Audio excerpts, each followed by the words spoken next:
आप देख रहे हैं रेड न्यूज भारत टीवी, हर खबर पर पहली नजर। नमस्कार, मैं पूनम श्रीवास्तव, आप देख रहे हैं रेड न्यूज भारत टीवी। डालते हैं नजर आज की खास खबर पर। अयोध्या के गुप्तार घाट पर आज आयोजित स्वाभिमान ईश्वर यात्रा कार्यक्रम भव्य रूप से संपन्न हुआ। कार्यक्रम में बड़ी संख्या में जनप्रतिनिधियों, समाज सेवियों एवं आम नागरिकों ने उत्साहपूर्वक भाग लिया।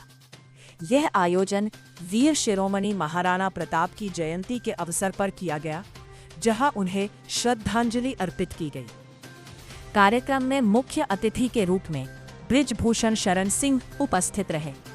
उनके साथ अयोध्या के महापौर गिरीशपति त्रिपाठी, जिला पंचायत अध्यक्ष प्रतिनिधि आलोक सिंह रोहित, विधायक रामचंद्र यादव सहित कई गणमान्य लोग कार्यक्रम में शामिल हुए। कार्यक्रम के दौरान वक्ताओं ने महाराणा प्रताप के शौर्य, स्वाभिमान और राष्ट्रभक्ति पर प्रकाश डालते हुए युवाओं से उनके आदर्शों को अपनाने का आह्वान किया। पूरे आयोजन में देशभक्ति और सामाजिक एकता का वातावरण देखने को मिला।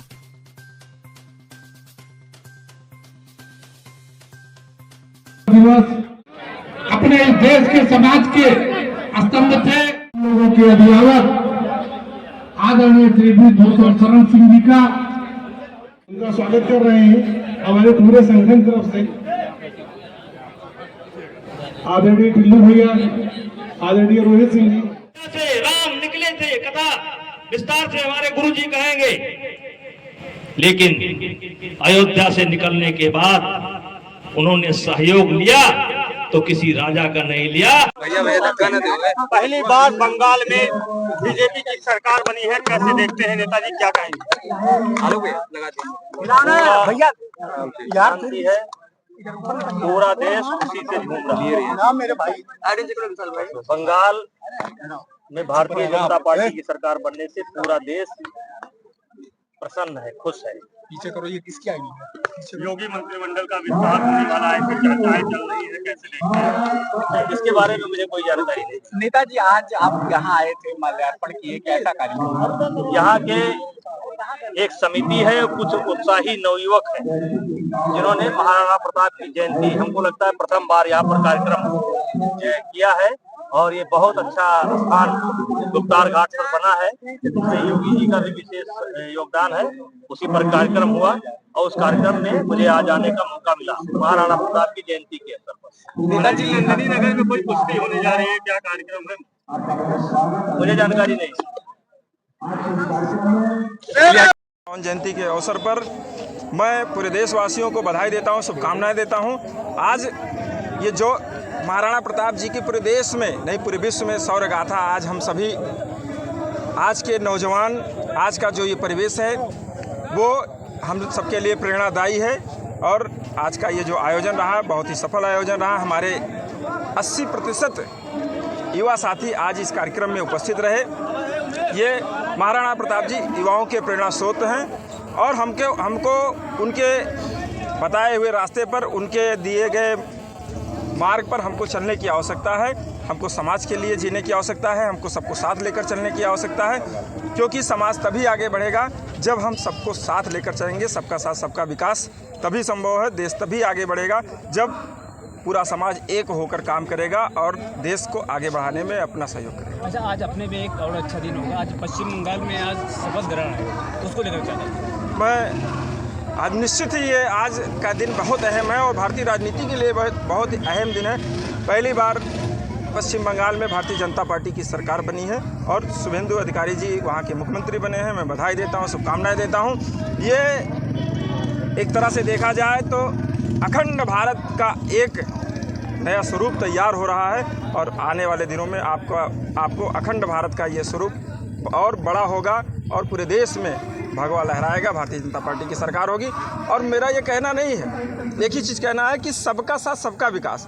मैं किसी का ये नहीं करता कि किसी के साथ भेदभाव होना चाहिए, सबको साथ लेकर चलने की आवश्यकता है और भारतीय जनता पार्टी ने वही किया। आज उसी का परिणाम है। ममता बनर्जी क्या करती थी, किसी से छुपा नहीं है।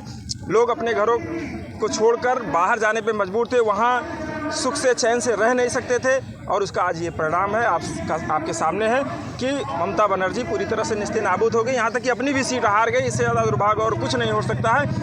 ये आम जनमानस देवतुल्य जनता जनार्दन है, जिसको चाहती है सर माथे पर बैठाती है और वही काम किया भारतीय जनता पार्टी की वहाँ सरकार बनी।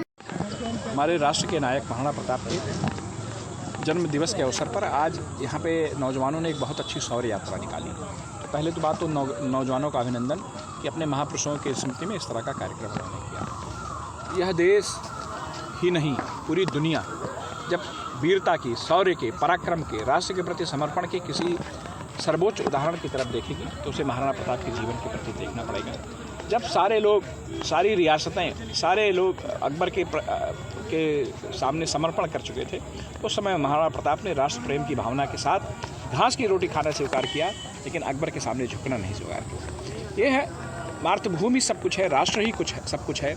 इस भावना के साथ जब हम लोग किसी व्यक्ति को बहुत श्रद्धा भरे हृदय से स्मरण करते हैं तो वह सिर्फ स्मरण ही नहीं होता बल्कि हमारे लिए प्रेरणा भी होता है कि हम अपने राष्ट्र के प्रति अपना सब कुछ समर्पित करके इस राष्ट्र को आगे ले जाएं, इस देश को आगे ले जाएं, समाज को आगे ले जाएं। महापौर जी, अगर आप पश्चिम बंगाल की बात की जाए तो आज तो वहाँ जिस मनाया जा रहा है, जिसमें आज शपथ ग्रहण का समारोह भी हुआ है, उस पर क्या कहेंगे? भगवान राम की शक्ति पूजा आज संपन्न हुई।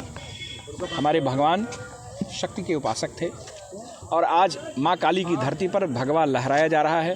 तो एक अयोध्यावासी होने के नाते, एक भगवान राम के भक्त होने के नाते, एक हम अपने आराध्य के प्रति समर्पित व्यक्ति होने के नाते आज मेरे लिए बहुत प्रसन्नता का दिन है कि हमारे आराध्य जिस शक्ति की उपासना करते थे, उस शक्ति की धरती, उस काली की धरती पर आज भगवा ध्वज लहराया जा रहा है।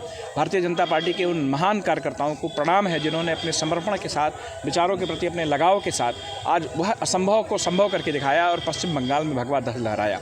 साथ ही साथ आदरणीय नरेंद्र मोदी जी के नेतृत्व को, आदरणीय मुख्यमंत्री योगी आदित्यनाथ जी के नेतृत्व को भी प्रणाम है कि जिन्होंने विपरीत परिस्थितियों में भी हार नहीं मानी और आज उनके नेतृत्व के कारण आज भगवा ध्वज अंग से बंग तक, कलिंग तक सब जगह लहरा रहा है। और मुझे उम्मीद है कि हम अपने कार्यकर्ताओं के प्रयास से, उनके विचारधारा के प्रति समर्पण से, हमारे वैचारिक स्वप्न से और हमारे राजनीतिक नेतृत्व के माध्यम से उन स्थलों पर भी शीघ्र ही भगवा ध्वज फहराया जाएगा जहाँ पर आज तक भगवा ध्वज नहीं पहुँचा है। जयंती पे आप सभी पत्रकार बंधुओं को बहुत बहुत बधाई, शुभकामनाएं देता हूं।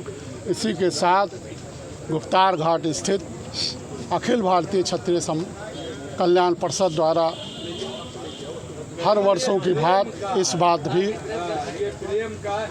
महाराणा प्रताप जयंती मनाई गई। इस अवसर पे एक कर्णी सेना द्वारा एक शौर्य यात्रा का आयोजन किया गया, जिसके मुख्य अतिथि पूर्व सांसद ब्रजभूषण शरण सिंह जुलूस के साथ आए और महाराणा प्रताप प्रतिमा पर माल्यार्पण करके, अर्पित करके सबको बहुत बहुत बधाई दी। इस अवसर पे हमारे प्रदेश उपाध्यक्ष भाई अम्बरीश सिंह, जिला अध्यक्ष भाई अनिल सिंह, कार्यकारी अध्यक्ष भाई भूपेंद्र सिंह, जिला महामंत्री रविंदर सिंह, प्रदेश सचिव भाई सूर्यभान सिंह, कल्याण परिषद के सभी पदाधिकारी जी जान से जुटकर इस कार्यक्रम को सफल बनाया। उन सभी को बहुत बहुत बधाई और आभार व्यक्त करता हूँ। 9 मई महाराणा प्रताप जयंती के उपलक्ष्य में सभी समाज के लोगों ने मिलकर एक शौर्य यात्रा निकाली, जिसका मुख्य उद्देश्य था समाज में एकता बढ़े, आपसी जो भेदभाव है सभी जो जातियों में है, समुदाय में है, उसमें एकता आए। और हमारे सभी युवा साथियों ने मिलकर, हमारे कर्णी सेना के राष्ट्रीय उपाध्यक्ष सनी भैया ने और हमारे अखिल भारतीय कल्याण परिषद के सभी पदाधिकारियों ने हमें इसके लिए प्रोत्साहित किया, मनोबल बढ़ाया और इन सभी के सहयोग से मैं आज इन सब लोग के सहयोग से इतना बड़ा कार्यक्रम सफल हो पाया है। नहीं, हमने अकेले नहीं किया, ये तो पूरी टीम का मिलकर प्रयास है। सभी ने अपना अपना योगदान दिया, बहुत योगदान दिया है और सभी लोग ने हमको अगवा किया, लेकिन सभी लोग का एकदम हमारे बराबर योगदान है। हमारी टीम ने 10-15 दिन बिना खाए पिए और घर में रात में 2-2 बजे पहुंच रहे हैं, सुबह 9 बजे निकल रहे हैं, रात में 2 बजे पहुंच रहे हैं। सबने बहुत मेहनत किया, सभी का बहुत बहुत धन्यवाद मैं करता हूँ। जाति की राजनीति करते हैं और समारों और बाकी लोगों में भेदभाव पैदा करते हैं, उसको लेकर क्या? इससे हमारा कोई लेना देना नहीं है। महाराणा प्रताप जी ने पूरे भारतवर्ष के लिए लड़ा, संपूर्ण भारत के लिए लड़े। उनके जो सेनापति थे वो मुसलमान थे और उनका लक्ष्य ये कभी नहीं रहा, वो सिर्फ अन्याय के खिलाफ लड़े, जो गलत हो रहा है उसके खिलाफ लड़े, वो चाहे जो भी कर रहा हो। और यही मेरा भी मानना है, यही मेरा भी भाव है।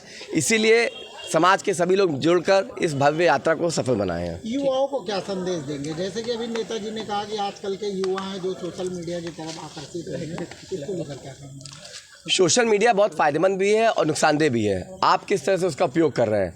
अपने आप को अगर आप समाज सेवा कर रहे हैं, आप में कोई टैलेंट है जो उसको दिखा रहे हैं, आप में कोई योग्यता है जिसका प्रदर्शन आप उस पर कर रहे हैं, तब तो अच्छा है। लेकिन अगर उस पर नाच गाने के लिए उसका उपयोग होता है या अपना समय खराब करने के लिए उसका उपयोग होता है तो वो नुकसानदेह है। ठीक है, ठीक है।